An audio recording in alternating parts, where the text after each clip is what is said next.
And what was the most important thing you learned after moving out of your parents' house? I learned how to cook and how to do my dishes and do my laundry.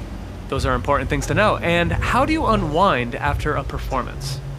I'm still figuring it out.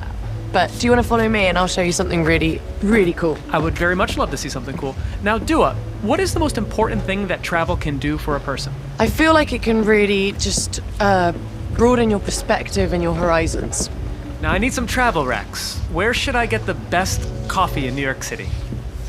Ludlow Coffee Supply. I love a maple oat latte from there. Best fish and chips in London? Seashell of Lisson Grove.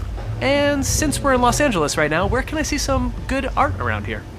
I really love the Broad and LACMA. I think they've got great exhibitions on. Very nice. If you want to follow me, just be careful down these stairs. Cool. And mind your head as well. I wonder where Dua is taking me right now. I'm taking you to the underworld. Oh, I'm ready. And now you're making me crawl. I can't believe how crazy this stage is. Hi, Brando. Hi, darling. This is Marlon, Brando, we like to call him. Hey, Brando. Really. And this is my trolley, and this helps me get from A to B when I'm doing quick change. So you can follow me, and I've got you a little seat for you as well. So we can do this together. Nice. So this is how you do it. All right. So Dua, where do you keep your first Grammy? My first Grammy is on the mantelpiece, on top of the fireplace. That's the perfect location. And out of all the award ceremonies that you've been to, which one would you say has the best after party? The best after party is at the Brits, because English people love to get f***ed up. Well, speaking of going out, have you ever used a dating app? I haven't, no. And what's the worst date that you've ever been on? I once went out on a date with a guy. We went to a party, and then we went to the smoking area, and he just started kissing another girl. How rude is that? All right, let's shift gears. If I give the names of people you work with, can you give me one word to describe them? Just one word? Just one word. Okay. Okay, Elton John. A maverick. Calvin Harris.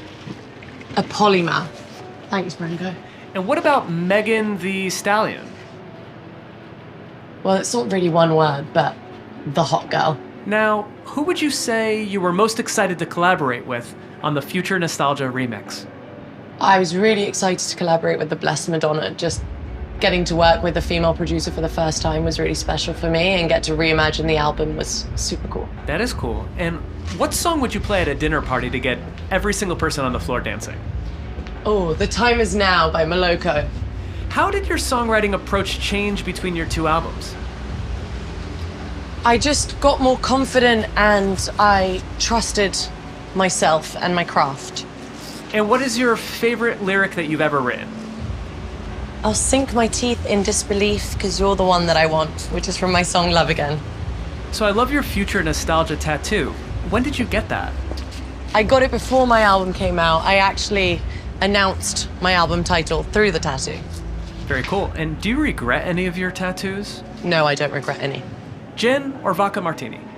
Vodka martini, filthy. And what's one word that describes your style right now? Playful. I think that's a perfect description. All right, I'm gonna go and quickly change, and I'll be right back. Okay, Dua, I'm gonna keep firing questions at you while you're changing. We can't stop this. All right. All right. What's the biggest difference between getting ready for a red carpet versus getting ready for a concert? When you're getting ready for a show, especially when you're on tour, it's like the traveling circus. You have a routine. It's so much easier, I feel, whereas I feel like red carpets have a lot more pressure. Totally. And what's the biggest difference between your style 5 years ago versus now? Elevated, darling. And who do you think has the best style in the world? I love Kristen McMenamies. Oh, love her. Whoa! I'm getting pretty good at this quick change thing. Should we go and hang out in my dressing room for a sec? That was amazing. So what is your go-to outfit when you're not working? Working, not working, always in a look. What's something that you would never wear? Crocs. Me too.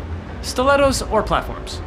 Stilettos. Monochrome or multicolored? Multicolored. What was the first designer item that you ever bought? Hey guys. Hey, what's up? First designer item I bought were a pair of Alexander McQueen boots that I got when I signed my record deal. I wore them to death. What was your favorite job? My favorite job was working as a hostess in a restaurant in Soho. I had a lot of amazing memories, made some great friends, and some really debaucherous nights. I can imagine. Who can always make you laugh? My siblings, but I think both me and my sister Rena can agree that our brother Jin is the funniest. What was the last list that you made on your notes app? I'd have to have a look. All right, take the list out. Let's have a look.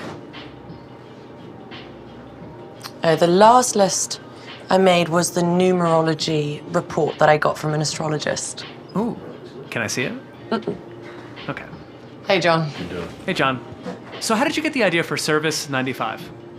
Service 95, it really came from like my love of lists, list making, going and trying out different restaurants, different places, wanting to share that with my friends. And so I wanted to create a platform where I can do just that. I can also make activism accessible, put stories by incredible journalists that really kind of, they're the kind of stories that you wouldn't necessarily go looking for. It's great. And how do you prepare for your podcast interviews? Takes me about 4 or 5 days to do lots of like reading and researching, watching interviews, videos, trying to get an understanding of who my guests are and what are the most interesting questions I could ask them. It's a lot of work. And what's one thing you always travel with? I always travel with my yoga mat. What's the most difficult yoga pose that you've mastered? Crow pose into headstand. I'm not sure what that means, so you'll demonstrate for me? In heels and jeans, I can try. That's great. And I'm gonna be over here and not get in the way of this at all, so.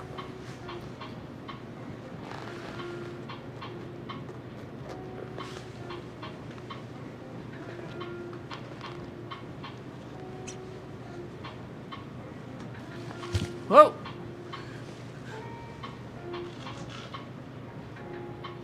And she nails it!